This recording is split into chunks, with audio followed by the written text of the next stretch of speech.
créature merveilleuse. Vous pouvez remercier Seigneur pour vos familles, pour vos frères et sœurs à côté de vous, pour cette liberté qu'on a de pouvoir le louer ensemble. Du plus haut des sommets, au fond des océans, la création nous parle de ta majesté, des couleurs de l'automne au parfum du printemps. Toute créature élève sa voix pour chanter et proclamer Dieu incomparable, grand et admirable. Tu as placé les étoiles et tu connais leur nom. Tu es surprenant, Seigneur. Dieu redoutable, insaisissable, émerveillé, nous tombons à genoux et crions. Tu es surprenant, Seigneur.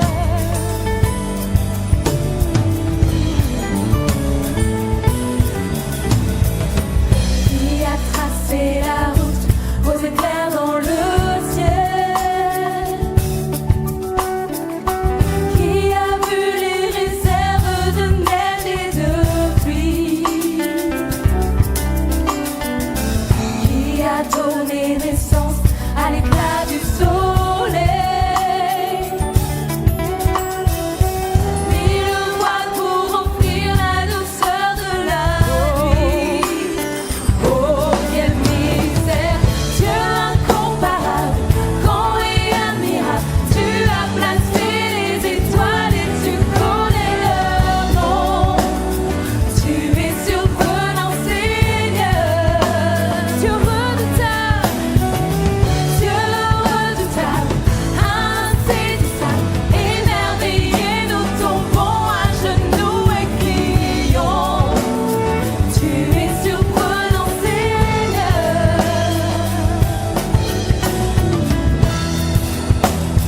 Tu es surprenant, Seigneur.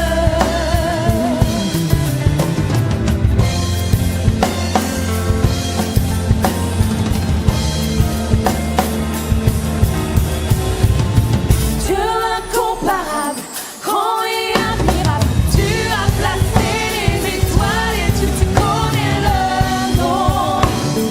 Tu es surprenant, Seigneur. Dieu redoutable, insaisissable, émerveillé, nous tombons à genoux et crions. Tu es surprenant, Seigneur. Dieu incomparable, grand et admirable. Tu as placé les étoiles et tu connais leur nom. Tu es surprenant, Seigneur. Dieu redoutable, insaisissable, émerveillé, nous tombons à genoux et crions. Tu es surprenant, Seigneur. Tu es surprenant, Jésus. Tu es surprenant, Seigneur.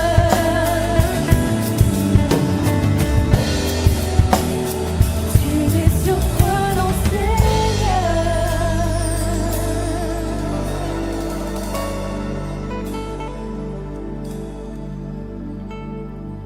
Dieu incomparable, grand et admirable, tu vois mon cœur et pourtant tu m'aimes sans condition.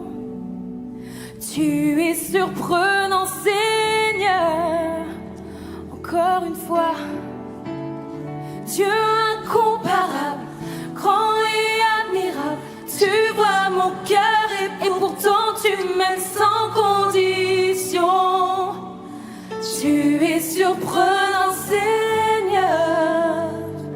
Tu es surprenant, Jésus. Tu es surprenant, Seigneur. Oh, tu es surprenant, Seigneur.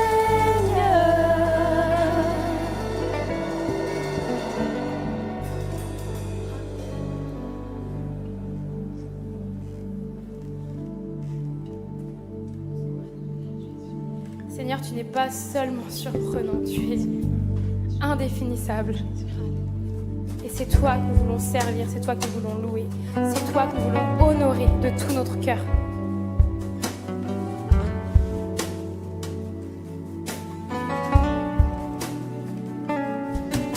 Jésus,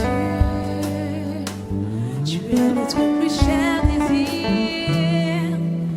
Nous voulons remettre nos vies.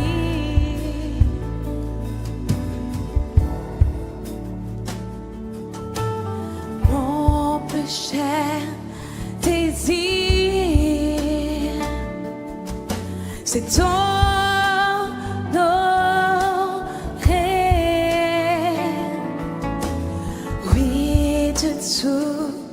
mon cœur, je t'adore.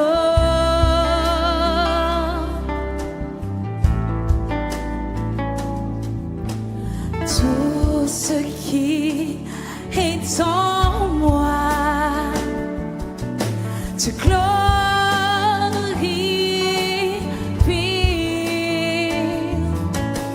Tout ce que j'adore est en toi, oh Jésus.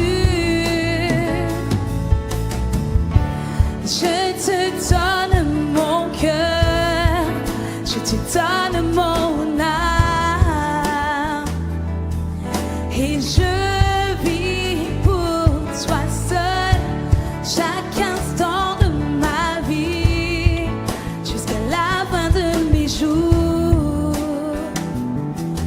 Oh Seigneur, règne en moi, je te donne mon cœur, je te donne mon âme, et je vis pour toi seul chaque instant de ma vie, jusqu'à la fin de mes jours. Oh Seigneur, règne en moi.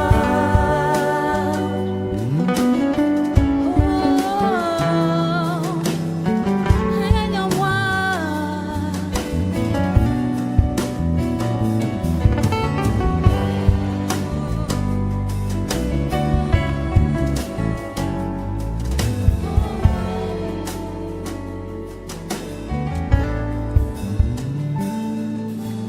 Mon plus cher désir, c'est t'honorer. Oui, de tout mon cœur. Oui, de tout mon cœur. Je t'adore, je t'adore. Tout ce qui est en nous doit glorifier notre roi. Tout ce qui est en moi te glorifie.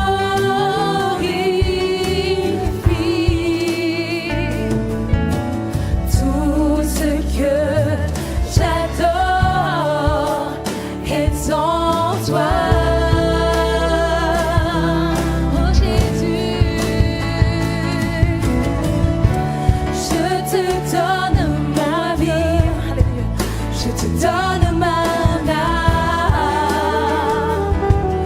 et je vis pour toi seul chaque instant de ma vie, jusqu'à la fin de mes jours. Seigneur, viens régner. Oh Seigneur, règne en moi, je te donne mon cœur, je te donne mon âme. Seigneur, nous te remettons toutes nos vies, nos situations. Je vis pour toi seul chaque instant de ma vie. Seigneur, nous voulons jusqu'à la fin de mes jours. Alléluia, Seigneur, règne en nous. Oh Seigneur, règne en moi. Comme une prière.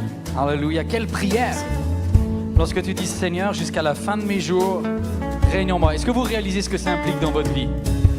C'est très très fort. Des fois on chante des choses parce que... Mais est-ce que Dieu est vraiment celui qui dirige votre cœur? Et a-t-il le droit de le faire? Vous pouvez vous réinstaller. Saluez votre voisin, votre voisine. Vous qui êtes sur Internet, je vous salue de tout cœur. C'est ce culte qui va être enregistré. On est très heureux de vous avoir en direct ou en différé. Et pourquoi je dis ça? Parce que le thème que l'on va voir aujourd'hui, c'est la fin de l'histoire de Jacob. Ça s'affiche sur vos écrans. C'est la troisième et la dernière partie sur Jacob. Jacob est à la fin de sa vie. Et il va voir le pharaon. Il dit, ma vie n'a pas été aussi bonne. Elle a été mauvaise. Elle a été trop courte. Pourtant, il a vécu 130 ans à ce moment-là. Mais il dit, j'ai pas passé ma vie à profiter de la saveur de la vie. La vraie saveur de la vie, c'est l'amour inconditionnel. C'est le fait que tu reçois et que tu donnes aux autres un amour propre, un amour pur qui n'a pas été décoloré par le marchandage. Vous étiez là les autres semaines quand on a expliqué d'où ça vient? Avec l'origine du système. Quelle était l'origine du système? Petite thèse, vous qui êtes sur Internet, c'est pareil, vous avez peut-être visionné la première de cette série. Quelle était l'origine du système? D'où vient le virus sur leur conception de l'amour? Vas-y. C'est de l'amour qui était conditionnel de papa. Ça s'affiche sur vos écrans, exactement. Isaac aimait Ésaü parce que il lui amenait du gibier. Et Jacob a cru que l'amour, c'était lorsque j'apporte quelque chose à papa, il m'aimera. Ensuite, le système corrompu s'est reproduit au niveau de son mariage et avec son conjoint, avec Léa, avec Rachel. Et Rachel, elle, était tellement amère qu'elle mettait Dieu dans ses combats. Et je vous ai dit la semaine dernière, lorsque vous êtes amer et frustré, n'utilisez jamais le nom de Dieu, même quand vous pensez avoir raison. Parce qu'en utilisant le nom de Dieu là-dedans, vous allez utiliser le nom de Dieu en vain. Ne prends jamais Dieu en otage dans un conflit. Ce que je vous avais dit aussi les autres semaines, c'était que l'amertume fausse votre conception de Dieu. Parfois, on a tellement besoin d'être aimé comme Léa que pour pouvoir avoir son mari pour une nuit, elle est prête à tout et n'importe quoi. Et je vous avais mis en garde, peut-être vous, quelqu'un dans cette salle avait eu cette pensée de la part de Dieu. Ne fais pas n'importe quoi pour attirer l'attention d'un garçon. Ne fais pas n'importe quoi pour te sentir aimé. Sur Snapchat, sur Instagram, etc. Ton corps ne se vend pas. À l'intérieur de toi vit le Saint-Esprit. Tu es le temple du Saint-Esprit. Honore cette présence de Dieu à l'intérieur de toi. Jacob était fatigué de ce système d'amour marchand. Il en est arrivé à se dire, je veux sortir du système. Il va voir son beau-père, un truand, un mafieux, un marchand des marchands. Il s'appelle Laban. Et il lui dit, Laban, je pars. Et Laban lui dit, non, pars pas. Une dernière chance. Donne-moi une dernière chance. Vous la voyez venir, la dernière chance. Moi, j'ai perdu ma tablette. C'est pour ça que j'ai des notes en papier aujourd'hui. Jacob sait qu'il va se faire avoir. Il a un terrible doute. Et Jacob dit à Laban, ok, je prends juste une toute petite partie des brebis. Et il n'a pas fini de signer le contrat que déjà Laban l'a arnaqué et est parti à 3 jours de marche avec toutes les brebis qui étaient censées arriver à Jacob. Et Jacob se retrouve comme un idiot, bête et frustré. Et je vous avais posé cette question, comment tu réagis lorsque tu réalises que tu t'es fait voler? Que tu t'es fait voler ton temps, que tu t'es peut-être fait voler ton mariage, que tu t'es peut-être fait voler l'affection, l'amour d'un de tes enfants. C'est terrible, ce sentiment de se dire j'ai l'impression que ma vie est allée à rebours, comme si il y a quelques années j'étais mieux que maintenant. Qu'est-ce que je vais faire? Il y a des personnes dans ce monde qui se suicident à cause de ça, quand ils se disent mais au lieu d'aller de mieux en mieux, de progrès en progrès, j'ai l'impression que ma vie elle est sans cesse en train d'aller de moins en moins bien. Et Jacob est en face d'un reste de brebis, d'un reste d'agneau. Et alors qu'il est posé, comme moi j'étais posé avec ma frustration et mes feuilles papier, je sens cette parole de Dieu qui me dit « Prends soin de ce qui reste et fais-moi confiance pour ce qui reste.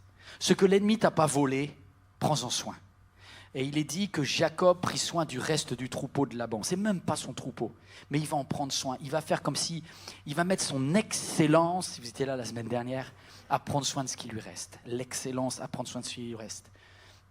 Parce que dans chaque injustice, et on a fini la révision, que tu subis, Dieu a secrètement placé une bénédiction.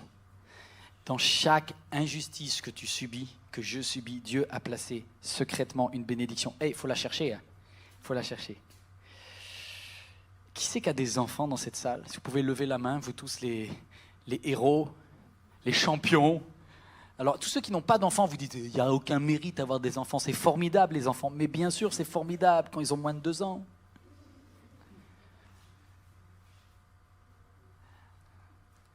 Jacob vient de laisser Dieu transformer son cœur. Il n'est plus un marchand. C'est un bon papa maintenant. il a compris ce que c'est qu'aimer, il a arrêté ses marchandages, il est clean avec Dieu. Dieu lui a dit, tu t'appelleras plus Jacob, tu t'appelleras Israël. Waouh! Mais ce n'est pas parce que toi, tu as changé que tes enfants vont mieux. Voici le thème d'aujourd'hui. Il va y avoir une quantité de malheur qui va s'abattre sur la vie d'un homme qui pourtant fait tout pour plaire à Dieu. Vous êtes là, je savais qu'il n'y avait pas d'amen à cela. Mais pourtant c'est vrai. Quand un prophète international de la gloire céleste, un apôtre de je ne sais pas où vient vous dire, si tu sers Dieu, voici 3 étapes pour être heureux dans ta vie, 5 piliers à respecter afin d'avoir un mariage hyper heureux, les 4 règles de l'abondance financière. Excusez-moi, mais ce n'est pas vrai. On peut des fois être entièrement dans le plan de Dieu et vivre des catastrophes qui se succèdent sans que cela veuille dire que Dieu n'est pas de notre côté. Dieu est avec Jacob comme jamais et pourtant il va y avoir des torrents, des spirales, des cyclones dans sa vie.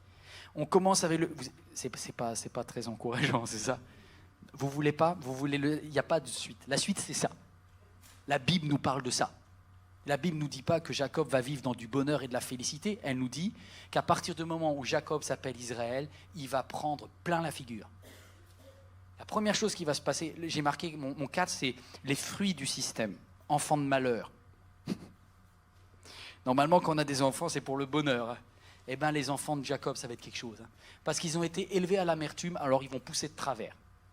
Et voici le premier événement qui va se passer. Il a une fille. C'est mignon, non? Vous êtes tous des machos dans la salle ou les femmes font semblant de se dire dans une église évangélique, il n'y en a que pour les hommes tout le temps? C'est pas vrai, regardez la semaine dernière. Il y a une fille géniale qui s'appelle Dina, elle est belle, elle est libre et elle va visiter le village local. Parce que c'est une tribu de Bédouins, je vous rappelle, Jacob, il se déplace. Et le village local, c'est le village de Sichem. Et Dina va visiter le village pour voir ses copines, aucun problème. Qu'est-ce qui se passe? Le petit prince local, le caïd de la cité,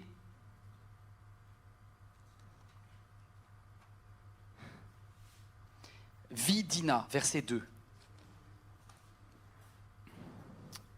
Il l'enleva, il coucha avec elle, il la viola. Wow. Il s'attacha à Dina, fille de Jacob, il aima cette jeune fille, il parla à son cœur. Il a tout fait à l'envers, le monsieur. Sichem dit alors à son père, donne-moi cette jeune fille pour femme. Encore un tordu qui commence par violer cette fille au lieu de l'aimer. Le gars, il n'a rien compris à ce qu'est l'amour. Rien du tout. Jacob apprit qu'il avait déshonoré sa fille Dina, et comme ses fils étaient au champ avec son troupeau, il garda le silence jusqu'à leur retour. J'ai 2 choses à vous dire. Écoutez ça c'est la Bible. Et c'est pour ça que quand vous voyez des histoires où tout est à l'eau de rose, ça c'est Walt Disney. Mais la Bible nous parle de situations qui sont des fois tragiques et très difficiles à gérer. Regardez ce viol là, que va vivre Dina. Imaginez l'état, je ne parle même pas de Dina, là, je prends le point de vue de Jacob. Il apprend que sa fille s'est fait violer. Il est dans tous ses états. Et quelle va être sa réaction? Sa réaction va dire, il va garder le silence. Mais erreur. Voici une erreur que font beaucoup de parents, c'est qu'ils cachent, ils taisent, en disant, on ne va pas l'ébruiter, on ne va pas faire de bruit, on va juste calmer les choses. Mais vous voyez, arrêtons de toujours tout spiritualiser. Dieu, c'est pas grave, Dieu va guérir, Dieu va te restaurer. Mais arrêtez vos phrases de Dieu. Il y a aussi tout un aspect psychologique. Dieu n'est pas contre le fait que tu aies besoin de parler. Dieu est le prince de la psychologie. Et Dieu aurait voulu, je pense, que Jacob en parle, qu'il mette des mots, M-O-T-S, sur le mot, le mal intérieur. Je dis briser la loi du silence, poser des mots sur les mots. Parce que papa, en taisant ce qui se passe, il ne va rien améliorer. Des fois, on croit qu'en faisant... Vous savez, dans des familles, il y a des secrets des fois. Mais un jour ou l'autre, pardonnez-moi l'expression, ça explose. Vous ne pouvez pas garder secret. Et quand les frères de Dina apprennent, parce qu'ils reviennent des champs, ils vont apprendre ça. Ils vont se dire, c'est quoi le délire? Et comme ils n'en parlent pas, Ça monte dans leur cœur. Et comme c'est des enfants amers parce qu'ils ont vu tout ce que leur mère a subi, eux-mêmes sont infectés par ce virus de la colère et ils montent en colère. Juste une chose par rapport au viol, je voudrais juste vous dire quelque chose. Je ne vais pas aller trop loin parce que déjà je suis un homme, alors un homme parle en général très mal de ces choses-là. Je vais respecter mon incompétence. Mais je remarque une chose, c'est que c'est vraiment terrible parce que ce garçon-là, en plus, au final, il aime cette fille. Et vous voyez, pendant des années, j'ai cru que les histoires de viol, c'était comme ce qu'on lisait comme ce qu'on voit à la télé, sur, je sais pas moi, les enquêtes criminelles, où on voit un tueur en série, un violeur en série, des Francis Holmes. Mais en fait, il y en a très peu. L'essentiel, la très grande majorité des viols, c'est des histoires de personnes qui sont très proches l'une de l'autre. Vous savez que l'essentiel des viols sont familiaux, dans une famille, avec des personnes qui ont des liens affectifs. C'est infiniment plus complexe et plus difficile à démêler ces histoires. C'est terrible. Dina, en fait, en hébreu, il est dit qu'elle a accepté que le gars, après, il parle à son cœur. En gros, elle lui a pardonné. Elle a dit « Ok, je t'épouse. Tu vas pas en justice, là ? Non, je l'épouse. » Je ne sais pas ce qui se passe. Je ne sais pas si c'est un syndrome de Stockholm. Je ne maîtrise pas. Mais je sais que c'est compliqué. Et Jacob, quand il apprend ça, il y a le papa du violeur qui vient le voir. Le papa du violeur, c'est Hamor. Et Hamor, il dit à Jacob, « Jacob, on a un problème. Mon fils, j'ai honte. Il a fait la folie. Il a déshonoré ta fille. J'ai honte. Mais en même temps, il est amoureux. S'il te plaît, est-ce qu'on peut régler ce problème-là » Et le père, Jacob, préfère le silence, préfère étouffer l'affaire. Il va négocier. Et du coup, les deux gars qui sont les frères de Dina trouvent que c'est scandaleux. Et ils disent à Jacob, « Tu fais que notre sœur, elle est traitée comme une prostituée. » D'ailleurs, juste pour information, la seule à qui on n'a pas donné son avis, c'est à Dina, en fait. Il n'y a que des mecs qui règlent des histoires, alors que c'est Dina qui devrait dire ce qu'elle veut. Mais c'est ces gars qui jouent tous aux justiciers, les uns et les autres, qui vont régler une histoire, et ils sont à côté de la plaque. Et ce que vont faire, écoutez bien ça, ce que va faire Siméon et ce que va faire Lévi, c'est qu'ils vont prétexter la religion pour aller détruire cette belle famille. Ils vont dire, pardonnez-moi l'expression, je traduis en version langage courant, vous êtes une sale race. Vous êtes une race d'incirconcis. Nous, on est des vrais, nous, on est circoncis le 8e jour. Vous, on ne sait pas ce que vous êtes. Alors, on ne donne pas notre sœur à des sales races. Waouh! Et vous savez qu'est-ce que répondent les autres en face? Ils disent, ok, qu'est-ce qu'il faut faire? Et il a dit, vous coupez tout. Et on devient pareil. Et en gros, ils vont prétexter des règles religieuses. Hey, arrête tes histoires de règles religieuses avec ta belle famille. Arrête de parler de religion, de qu'est-ce qu'il faut pas. Tu veux vraiment des embrouilles, fais ça. Jésus parle au cœur. Même à la Samaritaine, il va pas lui faire des règles de religion. Il va lui dire, voici ce que Dieu fait dans mon cœur. Voici ce que Dieu peut faire dans ton cœur. Arrêtez avec vos préceptes de qu'est-ce qu'il faut couper, qu'est-ce qu'il ne faut pas couper. Pendant qu'ils sont en convalescence, les deux gars viennent, ils massacrent toute la ville. Jacob réalise que ses deux fils sont fous de rage. Et il leur dit, mais vous me faites tellement n'importe quoi. Vous avez massacré des innocents, vous me faites honte, maudite soit votre colère. Et Jacob va devoir fuir. Et du coup, Dina, son mari, s'est fait assassiner. Enfin, c'est du n'importe quoi. Pourquoi ? Parce que c'est pas parce que ton papa est croyant, c'est pas parce que tu es une enfant de chrétienne que tu es chrétienne. Écoutez bien ça. Dieu n'a pas de petits-enfants. Soit tu es un enfant de Dieu, une fille de Dieu, un fils de Dieu, soit tu n'es rien. Mais la plupart des parents voudraient que leurs enfants se convertissent. Alors, quand on a la honte à cause d'eux, on essaye de gérer en sauvant les apparences. Et Jacob va essayer de sauver les apparences. Il va faire un conseil de famille. Enfin, il aurait dû parler depuis tellement longtemps. Il fait un conseil de famille, il réunit toute sa famille et il dit, bon, maintenant on arrête les délires. Il y a de la violence, il y a de la colère, il n'y a pas de sanctification dans la famille. Vous m'amenez tous les faux dieux et on va tout brûler, on va tout enterrer, c'est fini vos bêtises. Les boîtes de nuit, terminez les gars. La PlayStation jusqu'à 2h du matin, on oublie. Il va tout mettre en règle. Mais ce n'est pas parce que tu changes l'extérieur que tu changes l'intérieur. Et ils vont tous devenir des bons petits religieux. Ils vont tous dire « Ok, papa, on met toutes nos vies en règle. » Mais à l'intérieur, il n'y a aucun qui a son cœur nettoyé. Vous êtes là, les parents, là? Vous ne pouvez pas rendre votre enfant conforme à ce que Dieu veut pour lui. Il ou elle va devoir choisir par elle-même, par lui-même. On ne peut pas... Et c'est énervant, ça. C'est énervant parce qu'on se dit « Ah, je veux tellement que mon petit garçon, celui que j'ai vu, il était tellement gentil pour la fête des mères en 2000, je ne sais pas combien, lorsqu'il m'a apporté un petit dessin avec « Bisous papa, je t'aime maman ». Sauf que quand il a 17 ans, qui fait 1m82, avec 3 poils sur le menton, là, c'est plus le même. Vous comprenez? Et tu ne peux pas dire mon petit chéri. Est-ce que vous avez déjà vu dans les enquêtes de police comment les parents parlent de leurs enfants qui sont des meurtriers? Ils disent, mais non, le petit, il n'a pas pu faire ça. Mais ton petit, il a changé. Et si le Seigneur ne rentre pas dans son cœur, et s'il ne se donne pas à Dieu, ça ne va rien changer.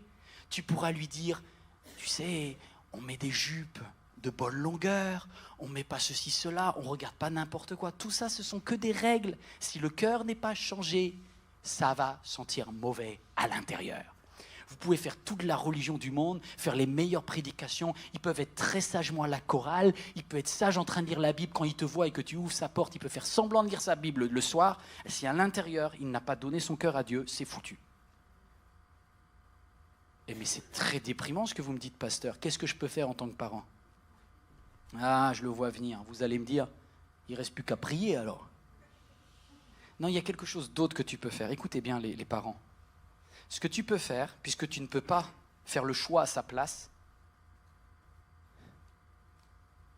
tu peux lui permettre de rencontrer des amis et des amies chrétiens, chrétiennes, qui connaissent Dieu, qui sont remplis du Saint-Esprit et qui vont l'influencer là où toi tu ne peux pas l'influencer. Je crois dans ce genre d'église. Je crois qu'un des seuls intérêts de l'église, pour quelqu'un qui a 17 ans, qui est un gars, c'est de pouvoir connecter avec des jeunes gars chrétiens. Vous êtes toujours là ou pas? C'est hey. Non, mais l'important, c'est la salle de culte. Non, l'important, c'est pas la salle de culte. L'important, c'est le couloir. C'est là où il va rencontrer ses copains et ses copines. Parce que je voudrais vous dire quelque chose. En tant que parent, vous avez à peu près 10 minutes de conversation, lorsqu'il a 17 ans, par jour, au grand maximum. Alors que ses copains et ses copines à l'école lui parlent pendant 8 heures. Plus 2 heures de tablette et 3 heures de télé. Bilan, vous n'avez aucune chance de l'influencer. Pour certains, dès 13 ans, c'est foutu. Vous êtes définitivement minoritaire. Non mais je comprends pas quand même, c'est moi sa mère, et puis moi je lui ai dit, il faut pas faire ça. Tu pourras dire tout ce que tu veux. Aujourd'hui, tu n'as pas le temps nécessaire pour pouvoir influencer ton ado. Mais alors comment on fait? Eh bien, tu peux lui permettre de connecter avec des jeunes qui ont le Saint-Esprit à l'intérieur d'eux, qui ont donné leur cœur à Dieu, qui sont tellement vibrants pour Dieu, qui sont enthousiasmants et qui sont beaucoup plus jeunes que toi. Et qui va suivre. Et j'étais un petit peu admiratif de Papy Hollande avec le petit jeune Macron, là. Et c'est dur quand même d'être mis à la casse. Vous avez pensé à ça, 2 secondes? Enfin, il y a une époque où pour être président de la République, il fallait avoir 70 ans. Et maintenant, tu as 40 ans, tu es trop vieux, tu es au rebut. Le gars, maintenant, c'est à 39 ans. Imaginez tous ceux qui se sont dit, et qui aujourd'hui ont 47, 48 ans, et qui se disent « Dans 20 ans, je serai président de la République ». Et tout d'un coup, ils se réalisent le matin qu'en fait, ils sont maintenant trop vieux, et que la génération a sauté. Et moi, je suis où? Petite pensée pour Gambadélis, pour Barouin et pour tous les autres. Peut-être leur tour viendra, mais il y a quelque chose que Jacob va vivre. Et là, je suis à fond dans le message d'aujourd'hui. Il y a un moment, en tant que parent, tu ne peux plus décider. Moi, je croyais qu'en vieillissant, tu avais de plus en plus d'influence. C'est pas vrai. Comment vous dire? C'est comme une parabole. Ça monte, puis après ça redescend. Et on vieillit tous, mes amis. Et ce qui est très difficile à gérer dans le service de Dieu, c'est quand, au bout d'un certain âge, on se rend compte que notre type d'influence change. Et il y a beaucoup qui veulent s'accrocher à leur pouvoir, qui disent « Ah non, non, non, non, non, non, hein.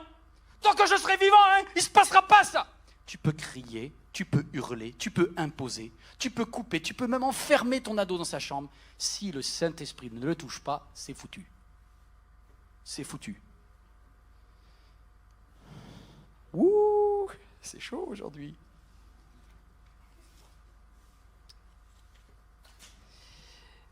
Deuxième partie. Jacob vient de mettre toute sa famille au carré. Il a dit c'est fini les faux dieux, là on arrête le délire, tout le monde va à l'église tous les dimanches et on n'écoute plus de musique pas bonne. Ok, ça n'a rien changé. Vous savez pourquoi? Parce qu'ils n'ont pas la relation que Jacob a avec Dieu. Jacob connaît Dieu, Dieu connaît Jacob. Mais ni Lévi, ni Siméon, ni Judas, ni Nephtali, ni Azer, ni Gad, tous ces gars-là, ils ne connaissent pas Dieu. Et ils sont des professionnels de Dieu, mais il n'y en a aucun qui le connaît. Je ne sais pas si je parle à quelqu'un cet après-midi. Peut-être là, tu as peut-être 20 ans, 25 ans, et ta mère connaît Dieu. Ta grand-mère connaît Dieu. Mais toi, tu ne pourras pas arriver au ciel en disant au fait, je suis de la famille de la super mama de prière Intel. Oublie. Ça ne marche pas. Dieu regarde dans le livre, tu es là ou tu n'es pas là. Dieu n'a pas de petits-enfants, il a que des enfants. Soit tu y es, soit tu n'y es pas. Waouh! Et les gars, ils n'y sont pas. Et ça va de pire en pire. Parce que Jacob, il reçoit de Dieu une dernière parole. Ah, c'est beau cette parole. Dieu lui dit, Jacob, je te répète encore, ta famille va être bénie. Merci pasteur, ce matin j'ai bien aimé le culte, ça me fait du bien. Et Dieu lui dit, sois fécond, aie des enfants. Encore? Il y en a déjà pas mal, Seigneur. Alors il a un petit dernier, avec la femme qu'il aime le plus, Rachel. Et Rachel est enceinte. Et vous savez pas quoi? C'est un petit garçon. C'est un petit garçon. Et c'est pas ce qui était prévu. Verset 16. Jacob et sa famille quittèrent Béthel. Lorsqu'ils étaient à une certaine distance d'Éphrata, Rachel donna naissance à un enfant. Elle eut un accouchement difficile. Et pendant les douleurs du travail, la sage-femme dit « Courage! C'est un garçon !» Pardonnez-moi l'expression. « Je m'en fous, j'ai mal !» Je pense que c'est pas ça qui compte pour elle. Elle a tellement mal que toutes les phrases que les autres te disent quand tu as une période de souffrance, si quelqu'un souffre à côté de toi, tais-toi. Pleure avec elle. De toute manière, on ne peut rien faire. En vérité, on ne peut rien faire, non? Je me rappelle l'accouchement de ma femme. Qu'est-ce que c'était compliqué. Purée. C'est horrible pour un homme. Non, mais c'est plus dur pour une femme. Mais pour un homme aussi, c'est pénible. Parce que vous pouvez rien faire. Vous prenez un coup de vieux ce jour-là, un truc terrible. Vous vous rendez compte que vous êtes incapable de rien. Vous êtes capable de faire un bébé au début, mais vous êtes incapable de le sortir. Et vous êtes incapable d'aider votre amour. Rien. J'étais dans la salle là où elle était en train d'accoucher, ça se passait mal, je voyais le cœur du bébé qui ralentissait. Moi, je pouvais juste dire « Hey, faites quelque chose !» Mais je ne pouvais rien faire moi-même. Et au bout d'un moment, il y a un des chirurgiens ou une sage-femme, je ne me rappelle plus, qui rentre et qui dit « Waouh, effectivement, le bébé va mal. Ça se passe mal, Nathalie est en grande souffrance, le bébé Ethan est en grande souffrance. Oh là là. » Et moi, du coup, j'étais pas bien. Et je me dis « Qu'est-ce que je peux faire ?» Et la dame, elle me regarde avec un air un peu méprisant et elle me dit « Monsieur, ce que vous pouvez faire, sortir. »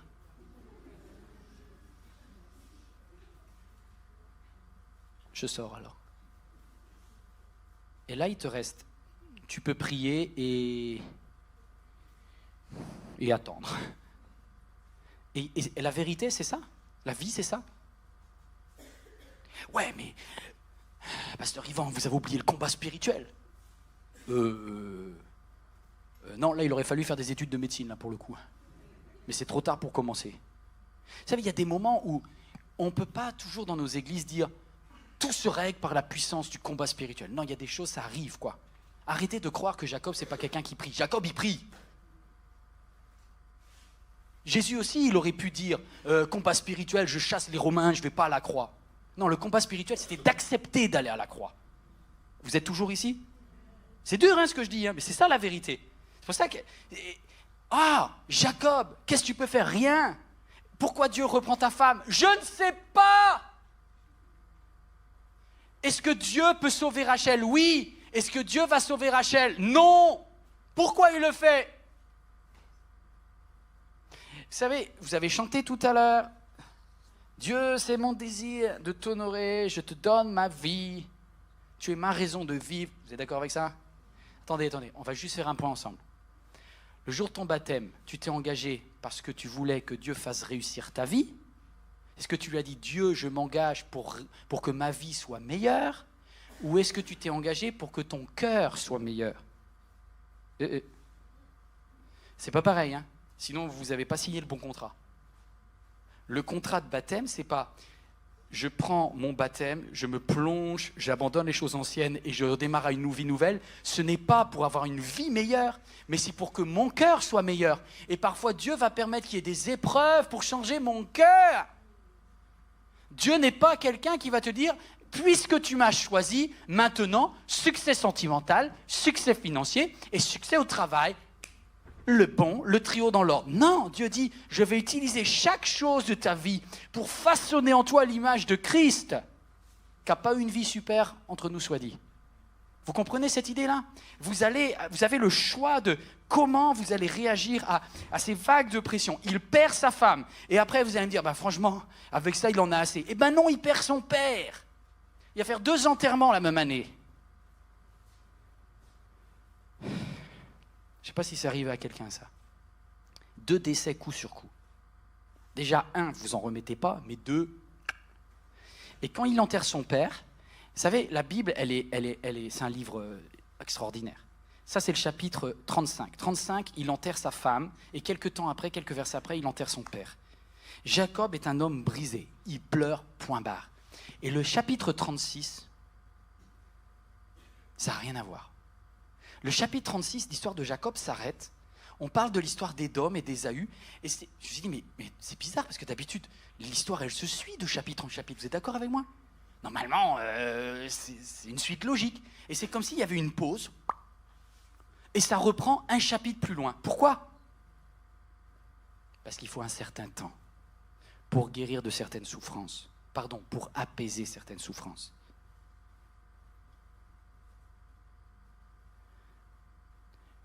On voudrait passer tout de suite au chapitre d'après. Ben, c'est pas vrai. Voilà. Des fois, il faut des durées. Il y a une durée incompressible. Par exemple, moi, j'avais appris ça mais en psychologie, mais c'est vrai. Quand tu construis un couple pendant des années et qu'il explose, au minimum, 1/3 de la durée de ce que tu as vécu en couple sera nécessaire pour être capable de retrouver la joie de vivre. T'imagines pour quelqu'un qui a passé 10 ans, 15 ans. 15 ans, ça veut dire qu'il faudra à peu près 5 ans pour surmonter le trauma. Mais il faut dire la vérité. Tout ne se règle pas avec des versets bibliques. Ça fait aussi partie de la vie de Jacob. Et Dieu est avec Jacob. Dieu n'est pas contre Jacob, il est avec toi. Et il est avec toi dans ta phase de trauma. Et il est avec toi tout le temps qu'il faut pour que le nouveau chapitre qui démarre, et c'est le chapitre 36, commence avec « Voici l'histoire de la famille de Jacob ». Et on recommence l'histoire. Ça a tellement été difficile. Je ne sais pas s'il y a une année de votre vie que vous voulez oublier. Mais moi, je peux vous dire qu'il y en a certaines, je voudrais juste les mettre au blanco, là, avec l'effaceur.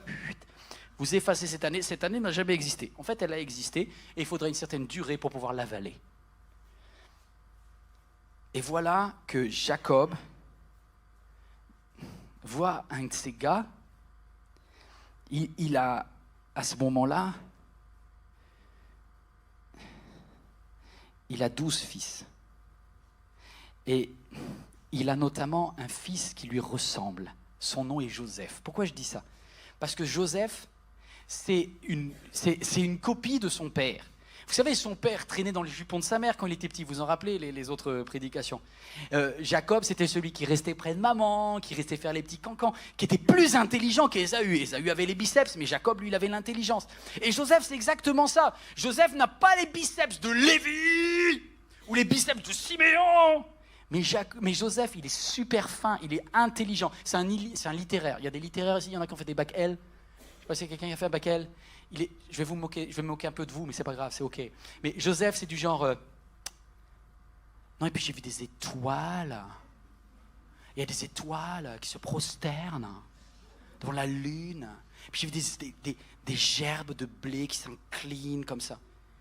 Et les gars, ils disent, mais t'es un grand malade, toi. T'es un grand malade, mais tu crois qu'on va se prosterner devant toi, mais arrête, mais...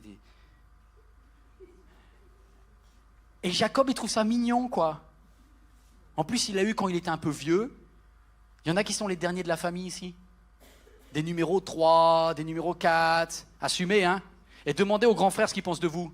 Et franchement, si t'avais été élevé comme maman m'a élevé, hein, t'aurais connu autre chose. Parce qu'à mon époque, c'était plus dur, hein. C'est vrai que les parents, en vieillissant, ils sont plus cool, normalement, hein. La plupart du temps. Donc Joseph, lui, c'est le roi du pétrole, quoi. Il se lève, il a des révélations, il traîne dans les tentes. Et en fait, Jacob projette sur Joseph ce dont il a manqué. Vous êtes toujours là? Qu'est-ce que Jacob voulait quand il était jeune? Il ne cherchait pas l'amour de maman, il l'avait. Il aurait voulu que papa l'apprécie. Et donc, en fait, ce qu'il va faire, il va faire une erreur qu'on est tous tentés de faire. C'est-à-dire de faire l'inverse, à l'opposé même de ce que l'on a vécu. Et ce qu'on a pensé être une erreur de notre mère ou de notre père, on va faire exactement l'inverse pour être sûr de ne pas que ça se reproduise. Comme Jacob avait vraiment manqué d'amour, et bien, il va se dire, ah ben pour Joseph, là, lui, je vais le gaver d'amour. Et il va offrir à Joseph tout ce dont il a manqué. L'amour d'un père, quoi. Le fait d'être apprécié par son père. Et il va tellement gaver Joseph d'amour qu'il va enlever l'amour aux autres. Et il est dit que les autres vont être jaloux de Joseph. Même un jour, il va lui offrir une tunique. Mais c'est n'importe quoi. Hein. C'est pas du Zara, hein. C'est pas du Christian Dior. C'est du truc, ça coûte des milliers d'euros. Et il arrive avec sa tunique et son fils, en plus, comme il en rajoute. Et qui dit, oui, les histoires des étoiles, les patati et patata. Les autres, ils sont fous de colère, de jalousie. Et son père se dit, mais c'est une parole de Dieu qu'il a ou c'est juste... Il est dit que Jacob va garder en souvenir l'histoire qui s'incline quand même. Il va dire, globalement, c'est n'importe quoi, mais c'est peut-être quand même un peu Dieu. Vous savez que Dieu vous parle des fois par des personnes ou à des moments où vous n'êtes pas prêt à entendre. Hein. Mais c'était quand même vrai, hein, ce que Joseph avait dit. Le littéraire, là, il avait raison quand même. Quelques semaines, quelques mois plus tard, je ne sais pas. Pas beaucoup de temps, hein, parce que c'est à peu près quand il avait 17 ans qu'il est embarqué. Jacob, il s'en voudra toute sa vie. Hein. Il s'en voudra toute sa vie. Jacob envoie Joseph pour donner à manger à ses frères. Vous vous rappelez cette scène? Joseph marche, il arrive, il rejoint ses frères avec de la nourriture pour les bénir. Et eux le fracassent, le jettent dans un trou et le vendent à une caravane de marchands d'esclaves. Mais comme ils sont vraiment tordus, les gars, leur cœur n'a pas été changé. Ah oui, ils font peut-être leur prière tous les jours, ils chantent peut-être très bien à l'église, ils savent ce qu'il faut porter et pas porter, ils savent ce qu'il faut dire et dire, mais à l'intérieur, ils sont remplis de méchanceté. Et ces gamins-là, ces religieux-là, ils vendent leurs frères à des marchands d'esclaves, et ils se disent, mince, papa va nous demander des comptes. Alors on va trouver une solution, on va prendre la tunique que l'on déteste et qu'on a dépouillée, et on va la tremper dans du sang d'un animal sauvage, et on va l'amener à papa, et comme ça papa va pleurer et va se rendre compte que son fils, qui nous a pourri la vie, est mort. Et ils arrivent devant leur père, et c'est une des scènes terribles de la Bible, parce qu'il est dit que Jacob va être inconsolable, Jacob va pleurer, et il n'y en a pas un seul. Pas un seul. Ils vont tous venir faire du cinéma, ils vont venir consoler leur père, il n'y a pas un seul. Et je me dis, c'est quand même fou ça. Il n'y a pas un seul qui va dire la vérité à Jacob. Ils sont tous de mèche les uns les autres. Alors super la famille de croyants. Hein. Waouh. Waouh. Vous savez, des fois dans les églises, c'est là où vous trouvez les pires. Hein. Ah, ça loue super. Il n'y a pas d'amen, non, parce qu'on ne sait jamais si c'est votre voisine et tout ça. Non, mais dans l'église, si on peut être religieux, si on ne laisse pas Dieu changer notre cœur, ça vaut rien. Ça vaut rien. Jésus dit, veille sur ton cœur plus que sur toute autre chose. Parce que de lui viennent les sources de la vie. Tout ce que tu fais du reste, c'est du cinéma, c'est du décorum, c'est du théâtre. C'est du théâtre religieux. Et ces gars-là, ils font du théâtre et leur père pleure, leur père est cassé, leur père est brisé, il s'en veut. Je ne sais pas combien de fois Jacob a dû se dire, mais si je ne l'avais pas envoyé, mais pourquoi j'ai envoyé mon fils, mais pourquoi j'ai pris ce risque, mais pourquoi je l'ai fait. Et les années passent, parce qu'il n'est pas resté une année en Égypte, hein, Joseph. Ça a duré, il y a eu les années de prison, 7 ans de prison. Et Jacob est inconsolable. Et Jacob reporte son amour sur un petit dernier. Comment il s'appelle le petit dernier ? Benjamin. Vous savez comment maman avait voulu l'appeler fils de ma douleur ? Mais papa avait dit, il n'aura pas un nom aussi mauvais que mon nom à moi. Vous savez, Jacob s'appelait le trompeur, celui qui a pris le talon de l'autre. Il dit, franchement, mes parents ne m'ont pas gâté avec le prénom qu'ils m'ont donné. Donc moi, mon fils, là, je ne l'appellerai pas fils de douleur, je l'appellerai fils de bénédiction. C'est beau ça, hein ? Et Jacob a changé le nom de Benoni, il a dit, je l'appellerai Benjamin, Benjamin. Parce que je crois que de tout ce qui est difficile, de tout ce qui est cassé, de tout ce qui est un deuil, Dieu peut faire sortir quelque chose de bon. C'est merveilleux ce que Jacob fait. Mais n'empêche, c'est dur. Il le fait et Benjamin lui apporte des joies jusqu'à ce que, j'arrive à la fin de ce message, la famine frappe tout le pays de Canaan. Ils n'ont plus une graine à manger. Rien. Les chèvres meurent. Les boucs meurent, les brebis meurent, tout meurt. Et le père, le patriarche Jacob, voit ses enfants, ses petits-enfants au bord de la famine. Et il entend dire que peut-être en Égypte, peut-être en Égypte il y a du grain. Qu'est-ce qu'il ne sait pas? Et que vous savez. C'est que Dieu a transformé l'injustice dans une bénédiction secrète. Il ne sait pas que Dieu a envoyé Joseph en explorateur pour préparer le terrain afin de sauver tous ceux qui l'avaient détesté. Il ne savait pas que Joseph était envoyé par Dieu pour sauver toute une famille de la famine. Wow! Et Joseph est en Égypte et il est appelé Tsiflat Panéa. Il est numéro 2 après, numéro 1 après le pharaon, numéro 2 d'Égypte. Et c'est lui qui gère les greniers du pharaon et c'est lui qui sauve toute sa famille. Et lorsque sa famille arrive, tous ces mafieux, ces truands, ces garçons corrompus qui s'appellent Lévi, qui s'appellent Siméon. Il en fait mettre un en prison d'ailleurs. Hein. Joseph, il est un petit peu énervé quand même, il met Siméon en prison. Il dit ça, c'est bien fait pour toi. Tu étais le plus nerveux, là, toi tu vas rester là un petit peu de temps. Bon, je ne sais pas trop comment expliquer ça, je ne veux pas trop savoir. Bon. Mais globalement, il amène Siméon en prison et il fait ramener tout le monde et ils retournent vers leur père. Et Joseph leur dit, savez-vous, je vous ai vu. Ils ne savent pas que c'est Joseph. Il dit, mais il y en a un que je n'ai pas vu. Le petit dernier, ramenez-moi le petit dernier. Et là, Judas se dit, mais comment on va annoncer ça à papa? Parce que papa a déjà perdu Joseph. Et quand il retourne voir Jacob, Jacob leur dit, jamais, vous m'entendez? Jamais je prendrai le risque de perdre mon dernier. Jamais. Vous êtes morts pour moi. Mais il y en a un qui est en vie, qui n'est pas corrompu comme vous. Il s'appelle Benjamin et je ne le laisserai jamais partir. Et pendant ce temps-là, ils ne mangent plus. 1 jour, 2 jours. Et au bout d'un certain moment, ils ont tellement faim. Et Judas, qui a eu son cœur transformé. Des fois, tu sais quand est-ce que tu arrêtes d'être méchant avec les autres? Quand tu réalises combien tu es nul. Et Judas s'est tellement planté avec Tamar. Il a réalisé combien son cœur était corrompu. Je pense qu'avec Tamar, Judas a vraiment fait une repentance sincère devant Dieu. Et Judas dit, papa, je vais aller en Égypte. Et je vais y aller avec Benjamin. Et je te promets une chose.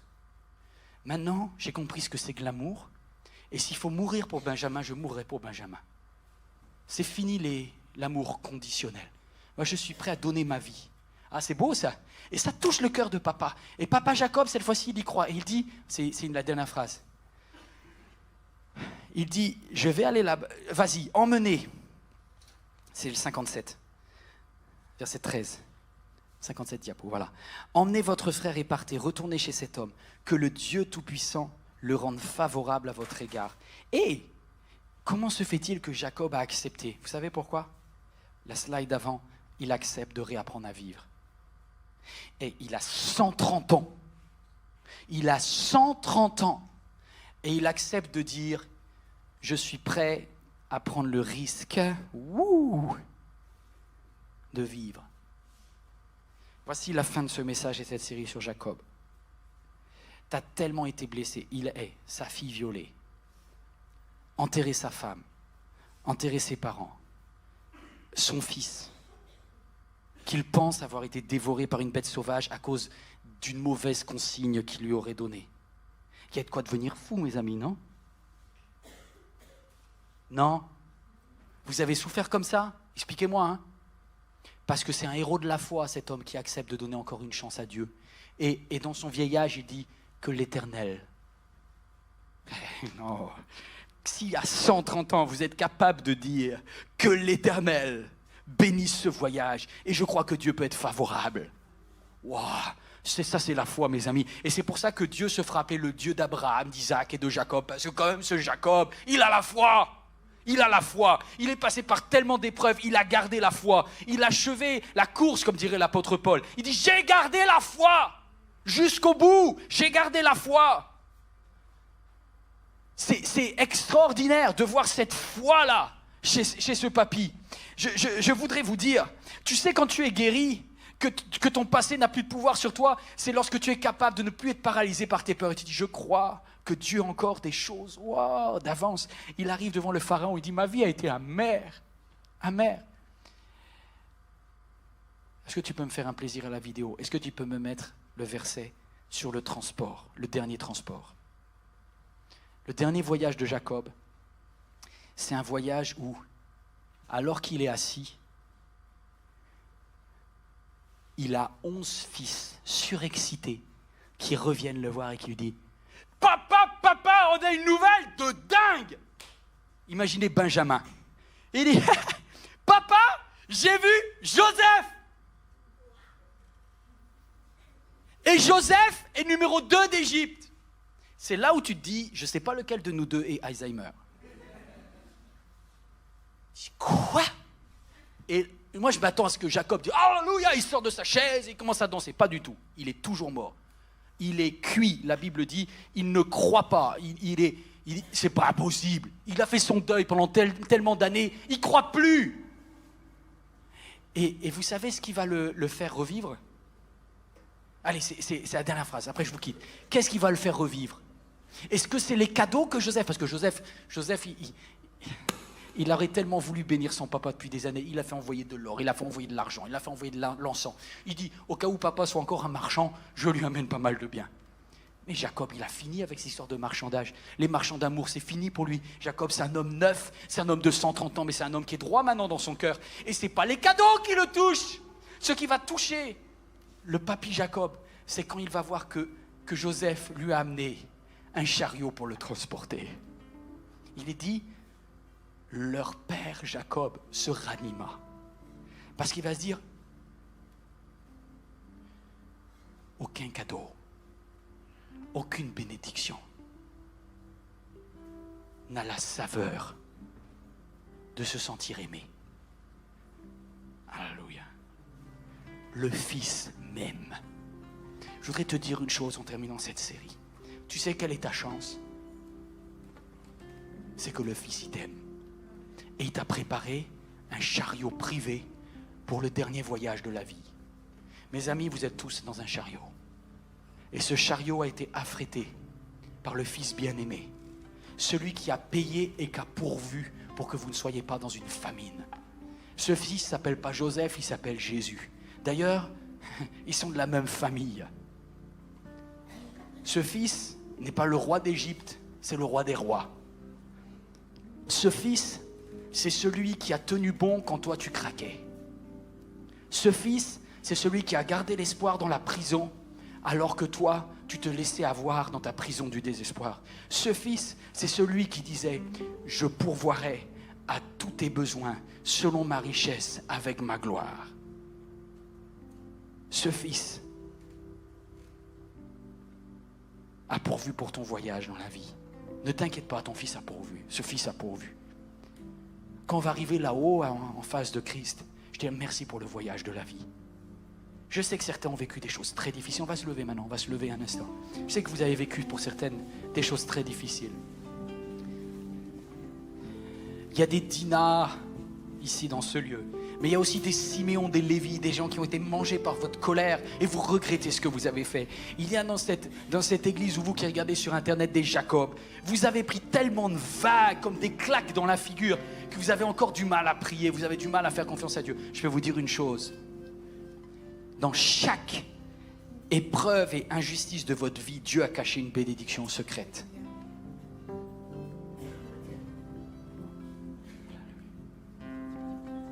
Je louerai ton saint nom. On va juste lever les mains vers le ciel.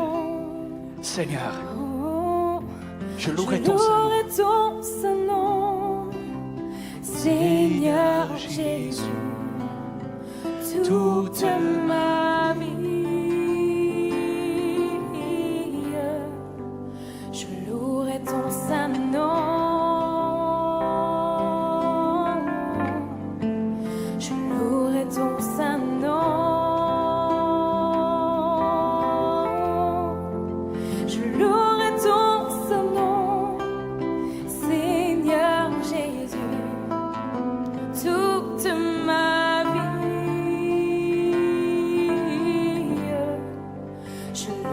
Ton saint nom,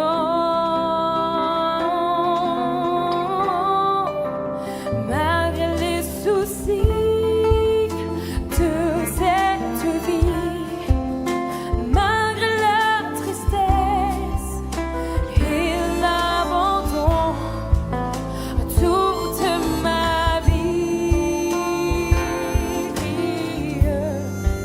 je louerai ton saint nom. Alors qu'on est debout et les personnes désignées pour la Sainte Seine viennent sur le devant, vous tous qui êtes en ligne, restez.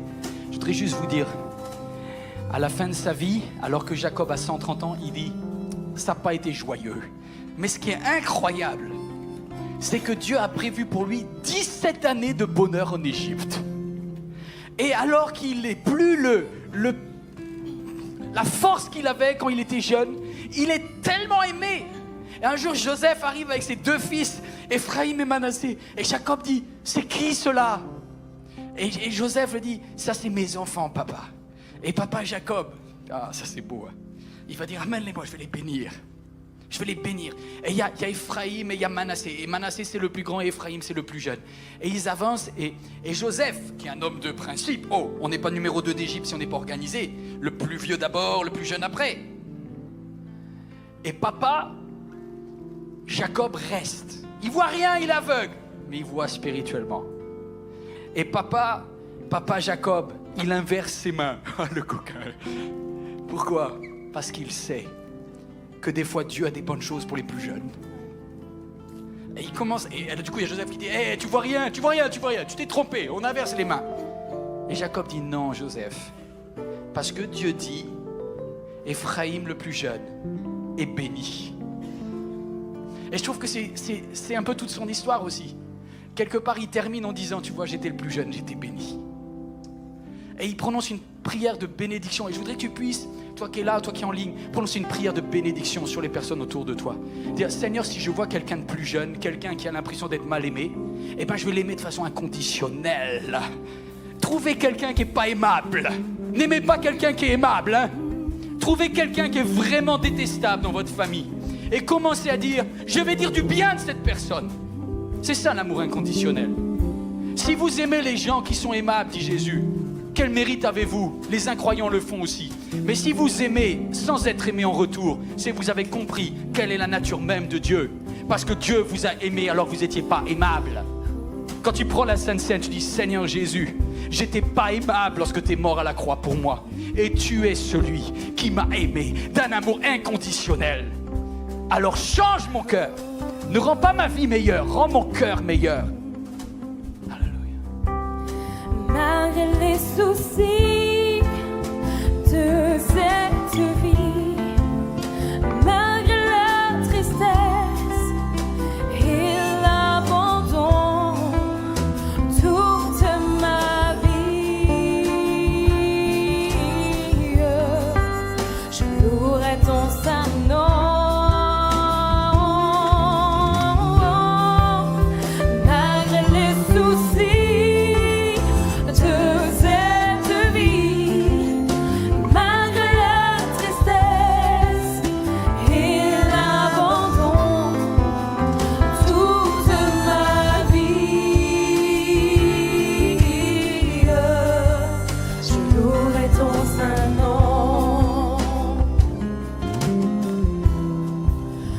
louerai ton saint nom. Je louerai ton saint nom, Seigneur Jésus, toute ma vie. Je louerai ton saint nom. Je louerai ton saint nom. Je louerai ton saint nom, Seigneur Jésus, toute ma vie. Je louerai ton saint nom. Malgré les soucis de cette vie, malgré la tristesse et l'abandon, toute ma vie, je louerai ton saint nom. Oh, alléluia. Merci Seigneur pour cet instant. Seigneur, dans cette série, tu m'as appris que c'est pas moi qui dirige ma vie en fait. Et ce que je voudrais te dire, comme conclusion, je veux collaborer avec l'action du Dieu d'amour dans ma vie. Tu vois ici, chaque personne qui a suivi ce message, qui a suivi cette série, que notre objectif soit pas d'avoir une meilleure vie, mais d'avoir un meilleur cœur. Change mon cœur, Seigneur. Je veux te voir transformer ma vie. Je fais ce pacte avec toi. Accompagne-moi dans tout mon voyage pour que mon cœur te plaise. Alléluia. Cher ami, j'espère que ce message vous a fait du bien et que Dieu vous a parlé pendant que vous regardiez cette vidéo. Vous avez décidé de vous approcher de lui. N'hésitez pas à aller plus loin. En tout cas, si vous passez en région parisienne, vous êtes le bienvenu ici à MLK à l'un de nos 5 cultes. Si vous désirez nous suivre sur églisemlk.fr, vous aurez accès à tous nos messages. Également sur la chaîne YouTube ou encore sur Facebook. Vous êtes le bienvenu à chaque fois. C'est un plaisir de vous recevoir. À très bientôt, j'espère. Merci.